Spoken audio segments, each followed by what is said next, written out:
வங்கக்கடலில் உருவானது புதிய காற்றழுத்த தாழ்வு பகுதி. அடுத்த 24 மணி நேரத்தில் மேலும் வலுவடையும் எனவும் சென்னை வானிலை ஆய்வு மையம் தகவல்.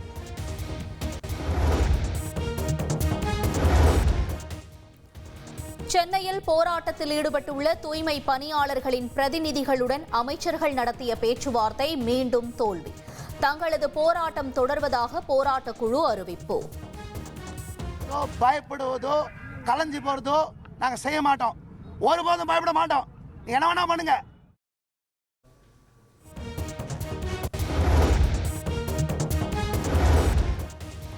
சென்னை மாநகராட்சியில் தூய்மை பணிகளை தனியாருக்கு வழங்குவதற்கு எதிர்ப்பு தெரிவித்து தொடரப்பட்ட வழக்கு தீர்ப்பை தேதி குறிப்பிடாமல் ஒத்திவைத்து சென்னை உயர்நீதிமன்றம் உத்தரவு.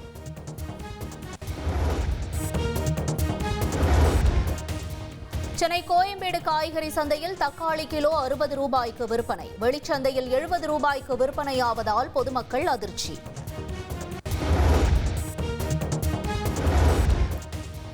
ஐடி ஊழியர் கவின் கொலை வழக்கில் சுர்ஜித்தின் உறவினரான ஜெயபாலன் என்பவர் கைது. சுர்ஜித் மற்றும் அவரது தந்தையிடம் சிபிசிஐடி நடத்திய விசாரணை நிறைவடைந்ததாகவும் அறிவிப்பு. ஐடி ஊழியர் கவின் கொலை வழக்கு தொடர்பாக சுர்ஜித்தின் சகோதரியிடம் சிபிசிஐடி அதிகாரிகள் விசாரணை.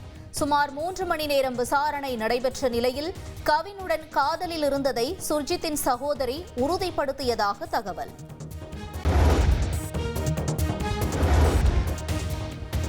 பொய்யாக போக்சோ புகார் அளித்தால் புகார் அளித்தவர்கள் மீது போக்சோ பிரிவின் கீழ் நடவடிக்கை எடுக்கப்படும். சென்னை காவல்துறை எச்சரிக்கை.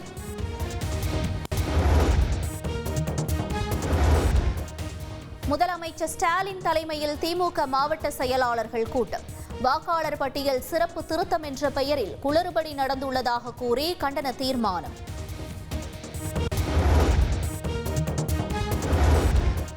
தேர்தலுக்கு முன் பல கட்சிகள் தங்கள் கூட்டணியில் இணைவார்கள் என அதிமுக பொதுச் செயலாளர் எடப்பாடி பழனிசாமி பேட்டி. கூட்டணிக்கு அதிமுக தான் தலைமை தாங்குவதாகவும் விளக்கம்.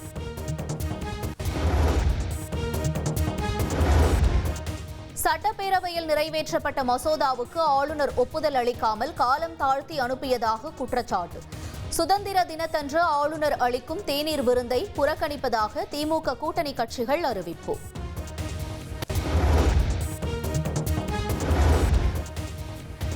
இந்திய குடியுரிமை பெறுவதற்கு முன்பாகவே சோனியா காந்தியின் பெயர் வாக்காளர் பட்டியலில் இடம்பெற்றது எப்படி?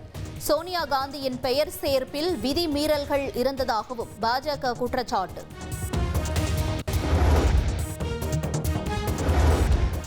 ஆயிரத்து 1952ஆம் ஆண்டிலேயே தேர்தல் ஊழலுக்கு அடித்தளமிட்டது காங்கிரஸ்.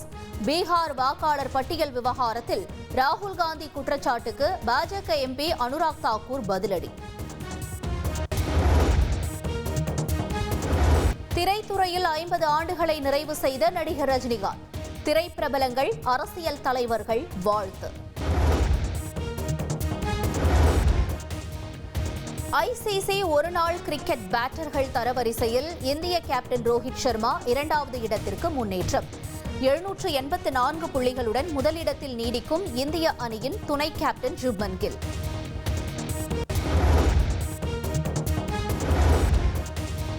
நாட்டின் 79வது சுதந்திர தினத்தையொட்டி தலைநகர் டெல்லியில் பாதுகாப்பு அதிகரிப்பு. துணை ராணுவ படைகள், கமாண்டோக்கள் மற்றும் தேசிய பாதுகாப்பு காவலர் குழுக்கள் உட்பட 10,000க்கும் மேற்பட்டோர் குவிப்பு.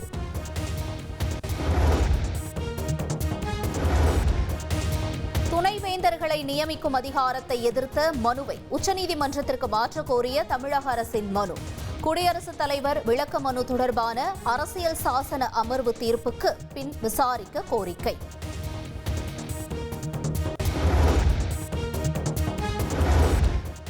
மதுரையில் 21ஆம் தேதி நடைபெறவுள்ள தவேக மாநில மாநாட்டுக்கான பணிகள் தீவிரம். பொதுச் செயலாளர் ஆனந்த் உத்தரவின் பேரில் அவரது படம் இடம்பெற்ற பேனர்களை அகற்றி வரும் தொண்டர்கள். கராத்தே பயிற்சி பெற வந்த மாணவிகளை பாலியல் வன்கொடுமை செய்த வழக்கு. கராத்தே பயிற்சியாளர் கெபிராஜுக்கு 10 ஆண்டுகள் சிறை தண்டனை, 50,000 ரூபாய் அபராதம் விதித்து சென்னை மகளிர் சிறப்பு நீதிமன்றம் தீர்ப்பு.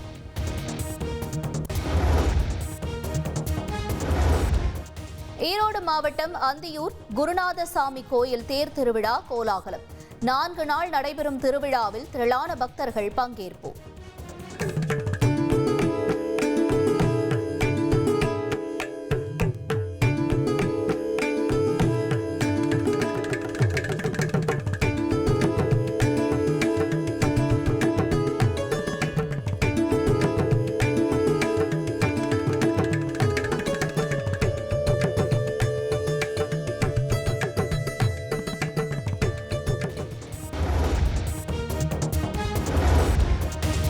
கர்நாடக மாநிலம் பெலாரியில் சினிமா பாணியில் ஏடிஎம்மில் கொள்ளை முயற்சி. அலாம் அடித்ததால் பிடிபட்ட திருடனை அதிரடியாக கைது செய்த போலீசார்.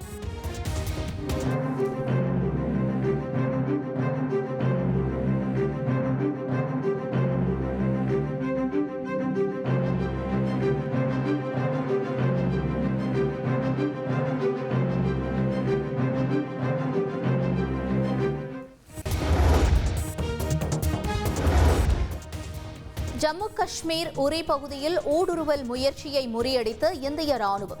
தீவிரவாதிகள் நடத்திய தாக்குதலில் ராணுவ வீரர் உயிரிழப்பு.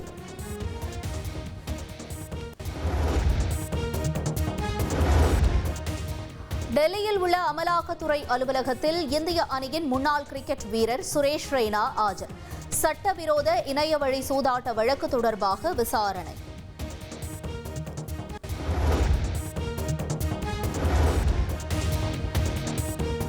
சஹரானா கொலை வழக்கில் இந்திய மல்யுத்த வீரர் சுஷில்குமாருக்கு வழங்கப்பட்ட ஜாமீன் ரத்து. 1 வாரத்திற்குள் சரணடையவும் உச்சநீதிமன்றம் அதிரடி உத்தரவு.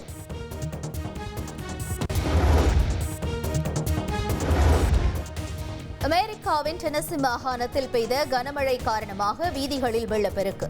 மழை நீரில் பல வாகனங்கள் சிக்கி தவிப்பதால் பொதுமக்கள் அவதி.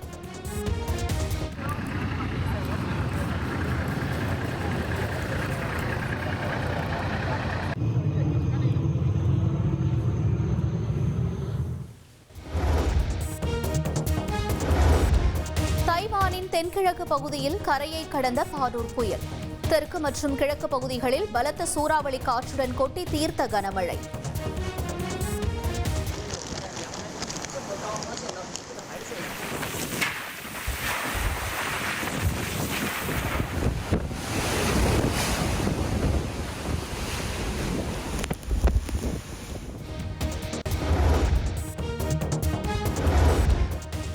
ஸ்பெயினின் சமோரா பகுதியில் 3 நாட்களாக கட்டுக்கடங்காமல் பரவி வரும் காட்டுத்தீ.